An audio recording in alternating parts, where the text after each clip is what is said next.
ನಮಸ್ಕಾರ. ಬಾನು ಮುಷ್ತಾಕ್ ಈ ಹೆಸರು ಕೇಳಿದ ಕೂಡಲೇ ಇಡೀ ಜಗತ್ತಿನ ಕಣ್ಣು ನಮ್ಮ ಕನ್ನಡ ಸಾಹಿತ್ಯದ ಕಡೆಗೆ, ಇಂಡಿಯನ್ ಲಿಟ್ರೇಚರ್ ಕಡೆ ಹೊರಳ್ಕೊಳ್ಳುತ್ತೆ. ಹಾಗೆ ಇಡೀ ಜಗತ್ತನ್ನು ನಮ್ಮ ನೆಲದ ಕಡೆಗೆ ತಿರುಗಿ ನೋಡುವ ಹಾಗೆ ಮಾಡಿದ್ದು ನಮ್ಮ ಹೆಮ್ಮೆಯ ಲೇಖಕಿ ಬಾನು ಮುಷ್ತಾಕ್ ಅವರು. ಅವರ ಹಿನ್ನೆಲೆ ಬಗ್ಗೆ ಒಂದು ಸ್ವಲ್ಪ ಹೇಳೋದಾದರೆ, ಅವರು ಮೂಲತಃ ಹಾಸನದವರು. ಅವರಿಗೆ ಆರಂಭಿಕ ಶಿಕ್ಷಣ ಉರ್ದು ಭಾಷೆಯಲ್ಲಿ ಸಿಗುತ್ತೆ. ಆಮೇಲೆ ಅವರು ಶಿವಮೊಗ್ಗಕ್ಕೆ ಹೋದ್ಮೇಲೆ ಕನ್ನಡ ಕಲಿತಾರೆ. ಇವತ್ತು ನಮಗೆ ಹೆಮ್ಮೆಯ ಬೂಕರ್ ಪ್ರಶಸ್ತಿಯನ್ನು ತಂದುಕೊಟ್ಟಂತಹ ಲೇಖಕಿಯ ಆ ಮನಸ್ಥಿತಿಯ ಹಿಂದೆ ಅದಮ್ಯವಾದ ಕನ್ನಡ ಭಾಷೆಯ ಪ್ರೀತಿ ಇದೆ ಅಂತ ಹೇಳ್ಬೋದು. ಅವರು ಅದೇ ರೀತಿ ಜನಪರ ಚಳುವಳಿಗಳಲ್ಲಿ ತೊಡಗಿಸ್ಕೊಂಡವರು. ಹಾಗೆ ಲಂಕೇಶ್ ಪತ್ರಿಕೆಯಲ್ಲಿ ಪತ್ರಕರ್ತೆಯಾಗಿ ಕೂಡ ಕೆಲಸ ಮಾಡ್ತಾ ಇದ್ದವರು. ಲಾಯರ್ ಆಗಿ ಕೂಡ ಕಾರ್ಯನಿರ್ವಹಿಸಿದ್ದಾರೆ.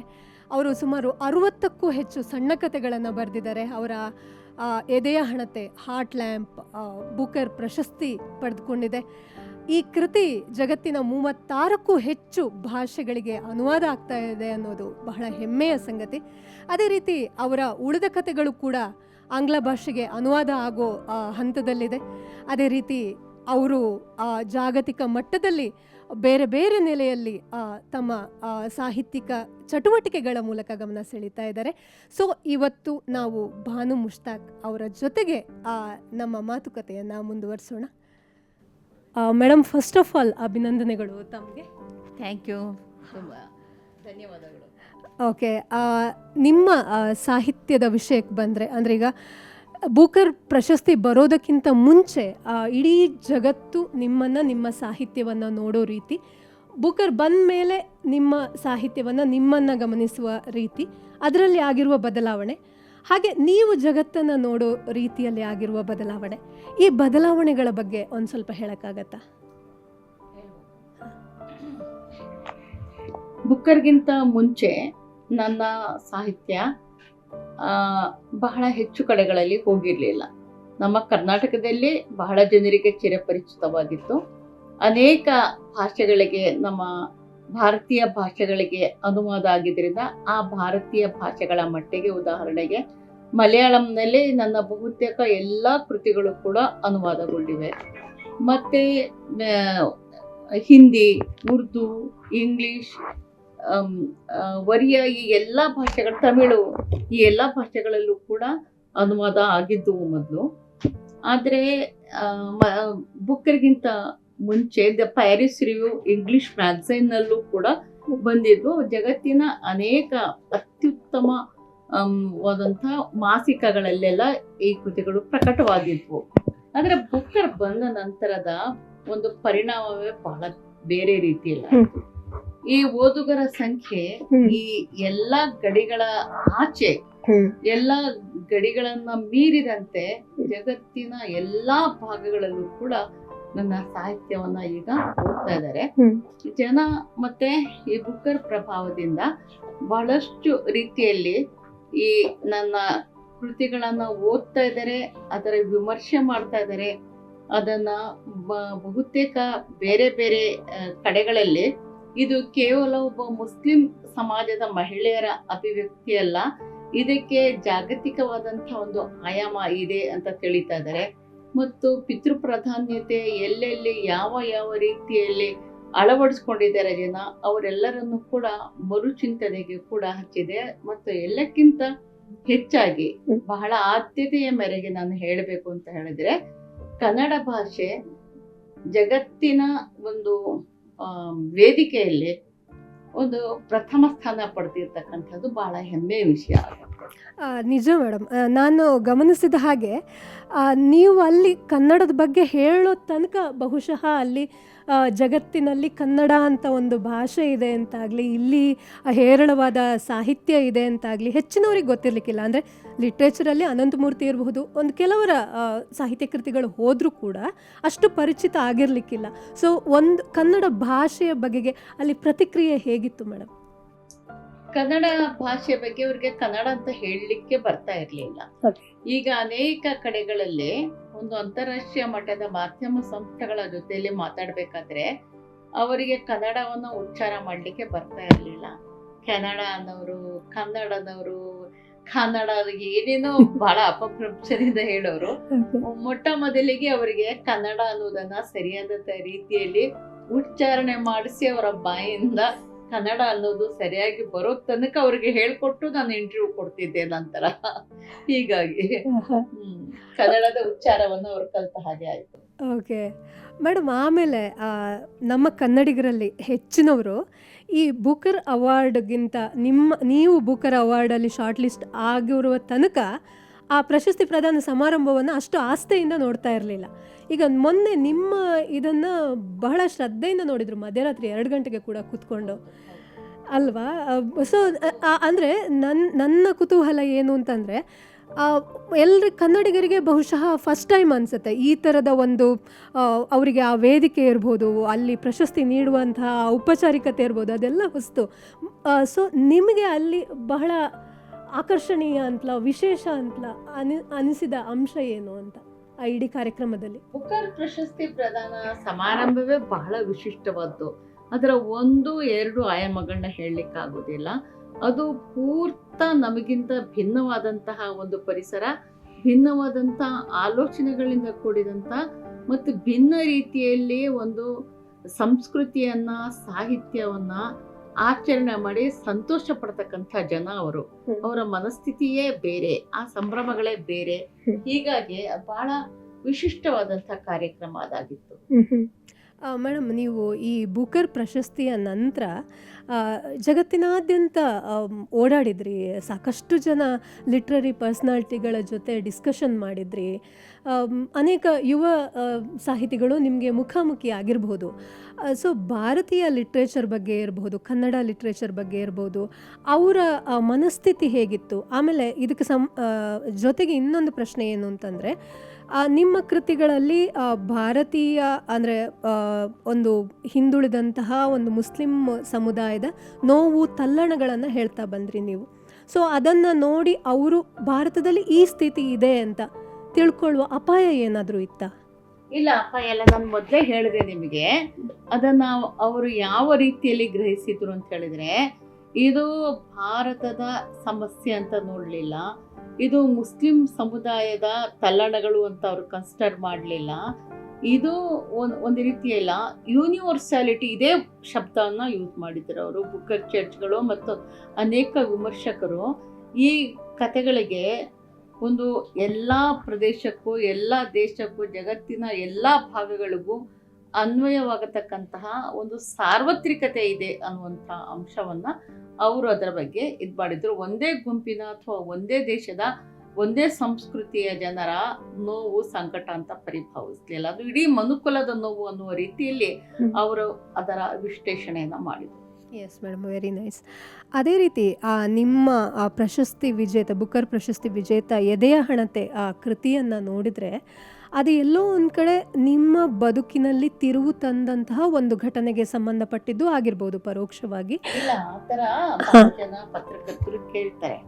ಆದರೆ ಅದು ನನ್ನ ಒಂದು ಕಾಲದಲ್ಲಿ, ನನ್ನ ವೈವಾಹಿಕ ಬದುಕಿನಲ್ಲಿ ನಾನು ನನಗೆ ಒಂದು ಮುಕ್ತತೆ, ಸ್ವಾತಂತ್ರ್ಯ ಮತ್ತು ಒಂದು ಬರವಣಿಗೆಯ ಸ್ವಾತಂತ್ರ್ಯ ಬೇಕು ಅನ್ನುವ ಕಾರಣಕ್ಕೆ ಆ ಒಂದು ದುರ್ಬಲ ಗಳಿಗೆಯಲ್ಲಿ ನಡೆಸಿದಂಥ ನನ್ನ ಆತ್ಮಹತ್ಯೆ ಮಾಡ್ಕೋಬೇಕು ಅನ್ನುವಂಥ ಒಂದು ಪ್ರೇರಣೆ ನನ್ನಲ್ಲಿ ಉಂಟಾಗಿದ್ದು ನಿಜ. ಅದನ್ನು ನಾನು ಬೇರೆ ಸಂದರ್ಭದಲ್ಲಿ, ನನ್ನ ಆತ್ಮಕಥೆಯ ಸಂದರ್ಭದಲ್ಲಿ ನಾನು ಅದನ್ನು ಹೇಳ್ಕೊಂಡಿದ್ದೀನಿ.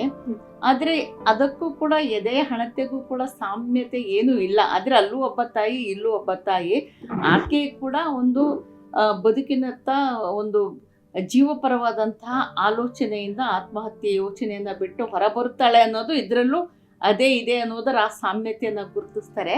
ಆದರೆ ಅದು ನಿಜ ಹೇಳಬೇಕು ಅಂದರೆ, ಎದೆಯ ಹಣತೆಯನ್ನು ಬರೆದಾಗ ನನಗೆ ಆ ಘಟನೆ ಯಾವುದು ನನ್ನ ನೆನಪಿನಲ್ಲೂ ಇರಲಿಲ್ಲ, ನನ್ನ ಮನಸ್ಸಿನಲ್ಲಿಯೂ ಇರಲಿಲ್ಲ. ಆದರೆ ಅಫ್ಕೋರ್ಸ್ ಏನಾದರೂ ನಮ್ಮ ಸಬ್ಕಾನ್ಷಿಯಸ್ ಲೆವೆಲಲ್ಲಿ ಆ ಒಂದು ಅಂಶಗಳು ಹುದುಗಿರ್ತವೆ ಅಂತ ಅಂದ್ಕೊಂಡಿದ್ದೀನಿ. ನಾನು ಪ್ರಜ್ಞಾಪೂರ್ವಕವಾಗಿ ನಾನು ಅದನ್ನು ನೆನಪಿಸ್ಕೊಳ್ದೇ ಇದ್ರು, ಅಪ್ರಜ್ಞಾಪೂರ್ವಕವಾಗಿ ನನ್ನ ಒಂದು ಮನಸ್ಸಿನಾಳದಲ್ಲಿ ಆ ವಿಷಯ ಇದ್ದಿರಬಹುದಾಗಿತ್ತು ಅಂತ ನನಗೂ ಅನ್ಸುತ್ತೆ. ಹಾಂ, ಅದರ ಜೊತೆಗೆ ನನಗೆ ಅಂದರೆ ನಾನು ಸೂಕ್ಷ್ಮವಾಗಿ ನೋಡಿದಾಗ ನನಗೆ ಅನಿಸಿದ್ದು, ನಿಮ್ಮ ಬರವಣಿಗೆ ಎಲ್ಲೋ ಒಂದು ಕಡೆ ಶುರುವಾಗಿದ್ದು ನಿಮ್ಮ ಬದುಕಿನ ಆ ಘಟನೆಯ ನಂತರ ಏನು ಅಂತ. ಆಮೇಲೆ ಅದು ನೀವೇ ಆಗಲೇ ಹೇಳಿದ ಹಾಗೆ ಪರೋಕ್ಷವಾಗಿ ಎಲ್ಲೋ ನಿಮ್ಮ ಈ ಕೃತಿಗೂ ಪ್ರೇರಣೆ ಕೊಟ್ಟಿರಬಹುದು. ಅದರ ಜೊತೆಗೆ ನಿಮ್ಮ ಸಾಹಿತ್ಯಿಕ ಬದುಕಿಗೆ ಬೂಕರ್ ಪ್ರಶಸ್ತಿ ತಂದು ಕೊಟ್ಟಿದ್ದು ಕೂಡ ಎದೆಯ ಹಣತೆ.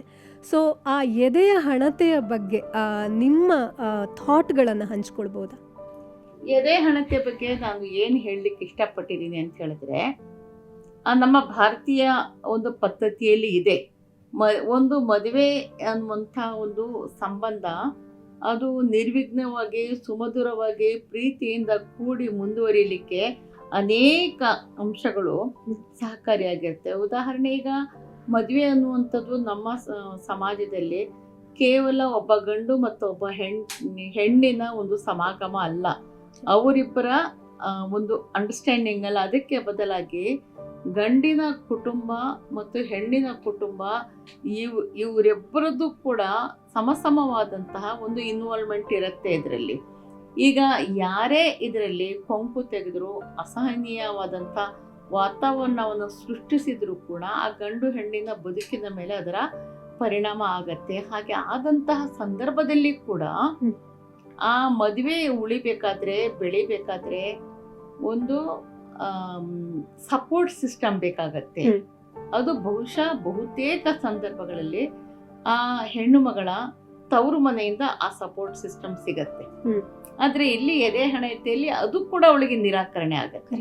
ನಂತರದ ಬೆಳವಣಿಗೆಗಳನ್ನ ನಾನು ಅದರಲ್ಲಿ ಕಾಣಿಸಿದ್ದೀನಿ. ಮತ್ತು ನನ್ನ ಮುಖ್ಯ ಉದ್ದೇಶ ಇದ್ದಿದ್ದು, ಹೆಣ್ಣು ಮಕ್ಕಳಲ್ಲಿ ಏನು ಪರಸ್ಪರ ಸಿಸ್ಟರ್ಹುಡ್ ಅನ್ನಂತಹ ಸಹೋದರಿತ್ವದ ಭಾವ ಬರಬೇಕಾಗತ್ತೆ.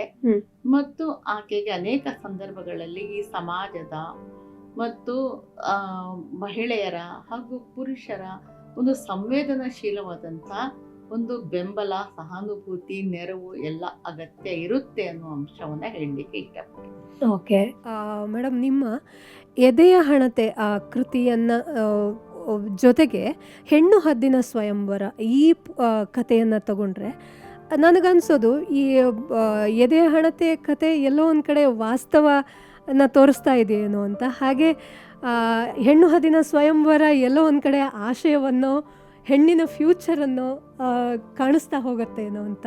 ಸೊ ಆ್ಯಕ್ಚುಲಿ ನಿಮ್ಮ ಮನಸ್ಥಿತಿ ಏನು ಮೇಡಮ್ ಇದ್ರ ಬಗ್ಗೆ?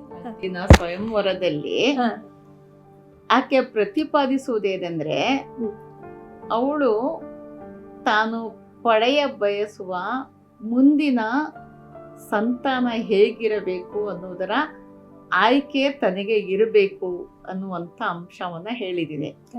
ಅದರಲ್ಲಿ ಆಕೆಯ ಗಂಡನಿಗೆ ಒಂದು ಟೈಪ್ 1 ಡಯಾಬಿಟಿಸ್ ಇರುತ್ತೆ, ಮತ್ತೆ ಆತನಿಗೆ ಬಕ್ಕತಲೆ ಇರುತ್ತೆ. ಈಕೆಗೆ ಮುಂದೆ ಹುಟ್ಟಬಹುದಾದ ಮಗುವಿಗೆ ಬಕ್ಕತಲೆ ಇರಬಾರ್ದು ಮತ್ತು ಟೈಪ್ 1 ಡಯಾಬಿಟಿಸ್ ಮುಕ್ತ ಇರಬೇಕು ಅನ್ನುವಂಥ ಬಯಕೆ ಇರುತ್ತೆ. ಹೀಗಾಗಿ ಆಕೆ ತನ್ನ ಗಂಡನಿಂದ ಮಗುವನ್ನ ಪಡೆಯಲಿಕ್ಕೆ ಇಚ್ಛಿಸುವುದಿಲ್ಲ. ಅದಕ್ಕೆ ಬದಲಾಗಿ ವೈಜ್ಞಾನಿಕ ವಿಧಾನದಿಂದ ಒಂದು ಮಗುವನ್ನ ಪಡಿತಾಳೆ. ಅದನ್ನ ಇವತ್ತು ನಾವು ನೋಡ್ತಾ ಇದ್ದೀವಿ. ನಾನು 2038 ಒಂದು ಘಟನೆ ಅಂತ ಅದ್ರಲ್ಲಿ ಬರ್ದಿದ್ದೀನಿ. ಹೌದಾ? 2025 ಆ ಆಯ್ಕೆ ತನ್ನದು ಅಂತ ಒಬ್ಬ ಹೆಣ್ಮಗಳು ಪ್ರತಿಪಾದಿಸ್ತಾ ಇದ್ದಾಳೆ. ಕಥೆಯಲ್ಲಿ ಬರ್ದಿದ್ದು ಬಹುಶಃ ನಾವು ನಿಜ ಜೀವನದಲ್ಲಿ ನೋಡ್ತಾ ಇದ್ದೀವಿ. ಹೌದು ಹೌದು ಹೌದು. ಏನನ್ಸತ್ತೆ ನಿಮ್ಗೆ ಆ ಘಟನೆಯನ್ನ ನೋಡಿದಾಗ? ನೀವು ಎಷ್ಟು ಈಗಾಗ್ಲೇ ಬರೆದು ಸುಮಾರು ವರ್ಷ ಆಗಿದೆ ಆ ಕತೆ, ಹೆಣ್ಣು ಹದ್ದಿನ ಸ್ವಯಂವರ. ಯಾವ ವರ್ಷ ಬರ್ದಿದ್ ಮೇಡಮ್ ನೀವು? ನಾನು ಬಹುಶಃ ಅದು ಪ್ರಕಟ ಆಗಿದೆ ಹೆಣ್ಣು ಹದ್ದಿನ 2023 ಪಬ್ಲಿಷ್ ಆಗಿರೋದು. 2 ವರ್ಷ ಆಗಿದೆ. ಹೌದು ಹೌದು. ಅದಕ್ಕಿಂತ ಮುಂಚೆನೆ ಬರ್ದಿರೋದು. ಒಂದು 3-4 ವರ್ಷ ಆಗಿದೆ. ಅದರಲ್ಲಿ ಮುಂದೊಂದು ದಿನ ಬರುತ್ತೆ, ಅಲ್ಲಿ ಹೆಣ್ಣು ತನ್ನ ಸಂತಾನದ ಆಯ್ಕೆಯ ಹಕ್ಕನ್ನ ಪ್ರತಿಪಾದಿಸ್ತಾಳೆ ಅನ್ನುವಂತ ವಿಚಾರನ ಅಲ್ಲಿ ಹೇಳಿದ್ದೀನಿ ನಾನು. ಅಲ್ಲಿಗೆ ಅದು ಗಂಡಿನ ಅಸ್ಮಿತೆಗೆ ಬಹಳ ಧಕ್ಕೆಯನ್ನ ತರುವಂತದ್ದು. ಅದರಲ್ಲಿ ನೋಡಿ, ಇಬ್ರು ಬಹಳ ಪವರ್ಫುಲ್ ಆದಂತ ಮಹಿಳೆಯರಿದ್ದಾರೆ. ಒಂದು ಅತ್ತೆ ಮತ್ತು ಸೊಸೆ, ಇಬ್ರು ಕೂಡ ಆ ಆಯ್ಕೆಯ ಪರವಾಗಿರ್ತಾರೆ. ಅತ್ತೆ ಕತೆ ಹೇಳ್ತಾಳೆ ಮಗನಿಗೆ. ತುಂಬಾ ಚೆನ್ನಾಗಿದೆ ಮೇಡಮ್, ಹದ್ದಿನ ಇಮೇಜ್ ಎಂತ ಚೆನ್ನಾಗಿದೆ. ಅದ್ರ ಮೂಲಕ ನೀವ್ ಏನ್ ಬೇಕಿದ್ರು ಅರ್ಥೈಸ್ಕೊಂಡು ಹೋಗಿ. ಆದ್ರೆ ಅದು ನಿಜ ಆಗ್ತಾ ಇದೆ ಇವತ್ತಿನ Correct. ಬದುಕಿನಲ್ಲಿ. ಹೌದು. ಆಕೆ ತನ್ನ ಸಂತಾನದ ಆಯ್ಕೆಯ ಹಕ್ಕನ್ನ ಪ್ರತಿಪಾದಿಸ್ತಾ ಇರೋದನ್ನ ಇವತ್ತು ಸಮಾಜದಲ್ಲಿ ನೋಡ್ತಾ ಇದೀವಿ. ಅದ್ರ ಬಗ್ಗೆ ಚರ್ಚೆಗಳು ನಡೀತಾ ಇವೆ. ಹೆಸರು ಹೇಳ್ಬೇಕಾಗ್ತಿಲ್ಲ, ಎಲ್ಲರಿಗೂ ಗೊತ್ತಾಗ್ತಾ ಇದೆ ಹೆಸರೇನು ಅಂತ. ಕರೆಕ್ಟ್. ಹೀಗಾಗಿ ಎಸ್ ಮೇಡಮ್. ಮೇಡಮ್, ಇನ್ನೊಂದು ವಿಷಯ ಅಂತಂದ್ರೆ ನಿಮ್ಮ ಪುಸ್ತಕ ಸಾಕಷ್ಟು ಪ್ರಿಂಟ್ಗಳನ್ನ ಹತ್ರ 9,000 ಪ್ರಿಂಟ್ಗಳನ್ನ ಈಗಾಗಲೇ ಕಂಡಿದೆ. ಆಮೇಲೆ ಅಭಿರುಚಿ ಗಣೇಶ್ ಸರ್ ಹೇಳ್ತಾ ಇದ್ರು, ನನ್ 2 ದಿವಸಕ್ಕೊಂದ್ಸಲ ಪ್ರಿಂಟ್ ಮಾಡ್ಬೇಕಾಗಿ ಬಂದಿದೆ, ಸಾಕಷ್ಟು ಡಿಮ್ಯಾಂಡ್ ಇದೆ, ಬಟ್ ಪೂರೈಸಕ್ ಆಗ್ತಿಲ್ಲ ಅಂತ. ಎಲ್ಲ ಒಂದ್ ಕಡೆ ಇವತ್ತಿನ ಯೂತ್ ಸ್ವಲ್ಪ ಮನಿ ಮೈಂಡೆಡ್ ಹೌದು, ಬಿಸ್ನೆಸ್ ಮೈಂಡೆಡ್ ಹೌದು, ಆದ್ರೆ ಪುಸ್ತಕ ಸಾಹಿತ್ಯದಲ್ಲಿ ಏನು ಗಿಟ್ಟಲ್ಲ ಅನ್ನುವ ಮೈಂಡ್ ಸೆಟ್ ಇದೆ. ಸೊ ಅಂತವರಿಗೆ ಎಲ್ಲೋ ಒಂದ್ ಕಡೆ ಪ್ರಬಲ ಉತ್ತರವಾಗಿ ನಿಮ್ಮ ಕೃತಿ ನಿಂತಿದೆ ಅಂತ ಹೇಳ್ಬೋದು. ಏನನ್ಸುತ್ತೆ ಈ ಬೆಳವಣಿಗೆನ ಗಮನಿಸಿದ್ರೆ? ಅಲ್ಲ, ಈ ಬೆಳವಣಿಗೆಯಲ್ಲಿ ನಿಜ ಹೇಳ್ಬೇಕು ಅಂದ್ರೆ, ಇದುವರೆಗೆ ನಾನು ಬರಿತಾನೆ ಹೋಗ್ತಾ ಇದ್ದೀನಿ ಹೊರತು ಇದುವರೆಗೆ ನಾನು ಇದರಿಂದ ಯಾವುದೇ ಪ್ರತಿಫಲದ ಅಪೇಕ್ಷೆಯನ್ನ ಮಾಡಿಲ್ಲ ಆರ್ಥಿಕವಾಗಿ ನನಗೆ ಇದರಿಂದ. ಯಾಕೆಂದ್ರೆ ನನಗೆ ವಕೀಲ ವೃತ್ತಿ ಇತ್ತು, ವಕೀಲ ವೃತ್ತಿಯಿಂದ ನನಗೇನು ಸಂಪಾದನೆ ಆಗ್ತಾ ಇತ್ತು ಅದರಿಂದ ನಾನು ಸಂತುಷ್ಟರಾಗಿದ್ದರೆ ನನಗೆ ಸಾಹಿತ್ಯದಿಂದ ನನಗೆ ಯಾವುದೇ ಆರ್ಥಿಕವಾದಂಥ ಒಂದು ಲಾಭ ಬರಬೇಕು ಅಂತ ನಾನು ನಿರೀಕ್ಷೆ ಮಾಡಿರಲಿಲ್ಲ. ಆದರೆ ಈಗ ನನ್ನ ಪುಸ್ತಕಗಳು ಪ್ರಕಟ ಆಗ್ತಾ ಇರೋದು ಮತ್ತು ಬುಕರ್ನಂಥ ಸಂದರ್ಭ ಇವುಗಳೆಲ್ಲ ಕೂಡ ಸಾಹಿತ್ಯದಿಂದಲೂ ಕೂಡ ಸೂಕ್ತವಾದಂಥ ಮತ್ತು ಸಾಕಷ್ಟು ಪ್ರತಿಫಲ ಬರ್ಬೋದು, ಆರ್ಥಿಕವಾದಂಥ ಒಂದು ಅವಕಾಶ ಕೂಡ ಇಲ್ಲಿ ಜಾಸ್ತಿ ಇದೆ ಅನ್ನುವಂಥದ್ದು ಬಹಳಷ್ಟು ಜನರಿಗೆ ತಿಳಿತಾ ಇದೆ. ಇದು ಕರೆಕ್ಟ್ ಮೇಡಮ್. ಇವಾಗಿನ ಯೂತ್ ಗಮನಿಸಿದ್ರೆ ನಿಧಾನಕ್ಕೆ ಟೆಕ್ನಾಲಜಿಯಿಂದ ಓದಿನ ಕಡೆನೂ ಸ್ವಲ್ಪ ಜನ ಟರ್ನ್ ಆಗ್ತಾ ಇರೋದು ನಿಮ್ಗೆ ಗೊತ್ತಾಗಿರ್ಬೋದು, ಜೆನ್ ಝಿ ಅವರು. ಹಾಗೆ ಎಲ್ಲೋ ಒಂದ್ ಕಡೆ ಅವರು ಸೋಷಿಯಲ್ ಮೀಡಿಯಾದಲ್ಲಿ ಜಾಸ್ತಿ ಇನ್ವಾಲ್ವ್ ಆದಷ್ಟು ಪ್ಯೂರ್ ಲಿಟ್ರೇಚರ್ ಕಡೆ ತೊಡಗಿಸ್ಕೊಳ್ತಾ ಇಲ್ಲ ಅನ್ನೋ ಮಾತು ಕೂಡ ಕೇಳ್ಬರ್ತಾ ಇದೆ. ಪ್ಯೂರ್ ಲಿಟ್ರೇಚರ್ ಅಂದ್ರೆ ಏನ್ ಹೇಳ್ತೀರಿ? ಅಭಿವ್ಯಕ್ತಿಯ ಅನೇಕ ಆಯಾಮಗಳಿವೆ. ಈಗಿನ ಕಾಲದಲ್ಲಿ ನಾವು ಹಿಂದಿನ ಕಾಲದಲ್ಲಿ ಮರಳಿನಲ್ಲಿ ಬರೀತಾ ಇದ್ರು, ಅಕ್ಷರಾಭ್ಯಾಸ ಮಾಡ್ತಾ ಇದ್ರು, ಅದೇ ಮಾಡಬೇಕು ಅಂತ ಹೇಳೋದಿಲ್ಲ. ಟೆಕ್ನಾಲಜಿ ಬದಲಾದ ಹಾಗೆ ಅಭಿವ್ಯಕ್ತಿಯ ಪ್ರಾಕಾರಗಳು ಕೂಡ ಬದಲಾಗ್ತಾ ಹೋಗ್ತವೆ. ಹೀಗಾಗಿ ನಾವು ಅದರಲ್ಲಿ ಸೋಷಿಯಲ್ ಮೀಡಿಯಾ, ಫೇಸ್ಬುಕ್ ಮೂಲಕ ಓದ್ಲಿ ಬಿಡಿ, ಏನಂತೆ ಈಗ ಪುಸ್ತಕನೇ ಓದಬೇಕು ಅಂತಂದೆಲ್ಲ ಆದ್ರೆ ಓದ್ತಾ ಇದ್ದಾರೆ ಬಹುತೇಕ ಜನ ನಿಜವಾದಂಥ ರೀತಿಯಲ್ಲಿ ಪುಸ್ತಕ ಪ್ರೀತಿಯಿಂದಲೇ ಓದ್ತಾ ಇದ್ದಾರೆ. ಮತ್ತೆ ಟೆಕ್ನಾಲಜಿಯನ್ನು ಕೂಡ ನಾವು ಏನು ಭಾಳ ಕೆಟ್ಟದು ಅಂತ ಅನ್ಲಿಕ್ಕೆ ಆಗದಿಲ್ಲ. ಅದರ ರೀಲ್ಸ್ ಮಾಡ್ಲಿಕ್ಕೆ ಹೋದ್ರು ಪ್ರಾಣ ಕಳ್ಕೊಂಡ್ರು, ರೀಲ್ಸ್ ಮಾಡ್ಲಿಕ್ಕೆ ಹೋದ್ರು ಹೊಳೆಲ್ ಕೊಚ್ಚೋದ್ರು, ಈ ಥರದ್ದಿದೆಯಲ್ಲ. ಇದೆ ಎಲ್ಲ ಟೆಕ್ನಾಲಜಿಯ ಅನೇಕ ಸಂದರ್ಭಗಳಲ್ಲಿ ದುಷ್ಪರಿಣಾಮಗಳು ಕೂಡ ಇರ್ತವೆ. ಅದನ್ನು ಹೇಗೆ ಬಳಸ್ತಾರೆ ಜನ ಅನ್ನೋದ್ರ ಮೇಲೆ ಆಧಾರ ಆಗಿರುತ್ತೆ. ಅದನ್ನು ಕೂಡ ಕ್ರಿಯೇಟಿವ್ ಆಗಿ ಬಳಸ್ಬೋದು. ಅಲ್ಲೂ ಕಥೆಗಳು ಬರ್ತಾ ಇವೆ, ಬೇಕಾದಷ್ಟು ಕಥೆಗಳನ್ನ ಕೊಡ್ತಾ ಇದ್ದಾರೆ, ಮತ್ತೆ ಬೇಕಾದ ಕಾದಂಬರಿಗಳನ್ನೂ ಕೊಡ್ತಾ ಇದ್ದಾರೆ. ಎಲ್ಲ ಅಲ್ಲೂ ಕೂಡ ಸಾಕಷ್ಟು ಸಾಹಿತ್ಯ ಕೃಷಿ ನಡೀತಾ ಇದೆ, ಇಲ್ಲ ಅಂತ ಹೇಳಲಿಕ್ಕೆ ಆಗೋದಿಲ್ಲ. ಪುಸ್ತಕಗಳ ಮೂಲಕ ಕೂಡ ತುಂಬಾ ಚೆನ್ನಾಗಿ ನಡೀತಾ ಇದೆ. ಇದು ಸಾಹಿತ್ಯದ ಪ್ರೀತಿ, ಸಾಹಿತ್ಯದ ಅಭಿವ್ಯಕ್ತಿ ಎಲ್ಲ ನಡೀತಾ ಇದೆ. ಏನಾದ್ರು ಟಿಪ್ಸ್ ಹೇಳ್ಬೋದಾ ಮೇಡಮ್ ಹೊಸ ಹುಡುಗರಿಗೆ ಬರೆಯುವಂತ? ಹೊಸ ಹುಡುಗರಿಗೆ ಬರೀರಿ ಅಷ್ಟೇ ಹೇಳೋದು, ಇನ್ನು ಯಾವ ಟಿಪ್ಸ್ ಕೂಡ ಬೇಕಿಲ್ಲ. ಯಾಕೆಂದ್ರೆ ಒಂದು ಯಾವುದೇ ಆದಂಥ ಒಂದು ಕೌಶಲ್ಯವನ್ನ ರೂಢಿಸ್ಕೋಬೇಕಾದ್ರೆ, ಅಭಿವೃದ್ಧಿ ಪಡಿಸ್ಬೇಕಾದ್ರೆ 10,000 ಗಂಟೆಗಳ ಶ್ರಮವನ್ನು ಕೊಡಬೇಕು ಅಂತಾರೆ. ಅದರಲ್ಲಿ ಅಂಥ ಒಂದು ಪರಿಣಾಮವನ್ನು ಕಂಡು ಬರಬೇಕು ಅಂತ ಹೇಳಿದ್ರೆ ಅದಕ್ಕೆ ಬರೀರಿ ಅಷ್ಟೇ. Okay thank you so much madam. ಯುವ ಜನತೆಗೆ ಬಹುಶಃ ಬಹಳ ಅರ್ಥವತ್ತಾದ ಸಂದೇಶವನ್ನ ಭಾನು ಮುಷ್ತಾಕ್ ಮೇಡಮ್ ನೀಡಿದ್ದಾರೆ. ಅವರ ದಾರಿಯಲ್ಲೇ ಹೋಗಿ ಅವರಿಗೆ ಯಾವ ಥರ ಅವರ ಸ್ಕಿಲ್ಲನ್ನು ಡೆವಲಪ್ ಮಾಡ್ಬೋದು ಅನ್ನೋ ನೆಲೆಯಲ್ಲಿ ಬಹಳ ಸೊಗಸಾಗಿ ಮಾತಾಡಿದ್ದಾರೆ. ತುಂಬು ಹೃದಯದ ಕೃತಜ್ಞತೆಗಳು ಮೇಡಮ್ ನಿಮಗೆ. Thank you so much.